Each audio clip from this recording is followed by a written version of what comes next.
চীন আবারও প্রযুক্তির দৌড়ে বিশ্বকে চমকে দিল।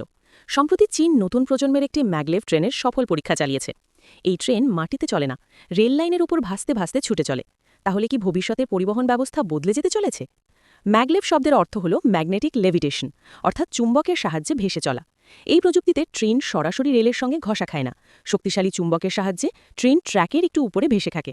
ফলে ঘর্ষণ কম হয়, শব্দ কম হয়, আর গতি পৌঁছে যায় অবিশ্বাস্য উচ্চতায়। সম্প্রতি চায়না নতুন প্রজন্মের হাই স্পিড ম্যাগলেভ ট্রেনের পরীক্ষা চালিয়েছে। এই ট্রেন পরীক্ষামূলকভাবে ঘণ্টায় প্রায় ৬০০ কিলোমিটার গতিতে ছুটতে সক্ষম বলে দাবি করা হয়েছে। এই প্রকল্পের সঙ্গে যুক্ত রয়েছে China railway rolling stock corporation. এই প্রযুক্তি পুরোপুরি চালু হলে বেইজিং থেকে সাংহাই যেতে সময় লাগতে পারে মাত্র ২.৫ থেকে ৩ ঘণ্টা, যা অনেক ক্ষেত্রে বিমানের সঙ্গেও প্রতিযোগিতা করতে পারবে। বর্তমানে বিশ্বের সবচেয়ে দ্রুত বাণিজ্যিক ম্যাগলেভ ট্রেন চালায় জাপান। তবে চীনের এই নতুন পরীক্ষার পর প্রযুক্তির দৌড়ে প্রতিযোগিতা আরও তীব্র হতে পারে। এই প্রযুক্তি চালু হলে বিমান ভ্রমণের বিকল্প তৈরি হতে পারে, বড় শহরগুলোর মধ্যে যাতায়াতের সময় কমে যাবে এবং অর্থনৈতিক উন্নয়ন আরও দ্রুত হতে পারে। তবে এখনও এটি পুরোপুরি বাণিজ্যিকভাবে চালু হয়নি।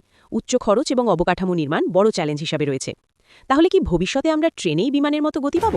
চীনের এই নতুন ম্যাগলেভ পরীক্ষা সেই সম্ভাবনারই ইঙ্গিত দিচ্ছে। আপনার কি মনে হয়, এই প্রযুক্তি কি একদিন ভারতে আসতে পারে? কমেন্ট করে আপনার মতামত জানান। আর এমন তথ্যভিত্তিক ভিডিও পেতে সাবস্ক্রাইব করতে ভুলবেন না।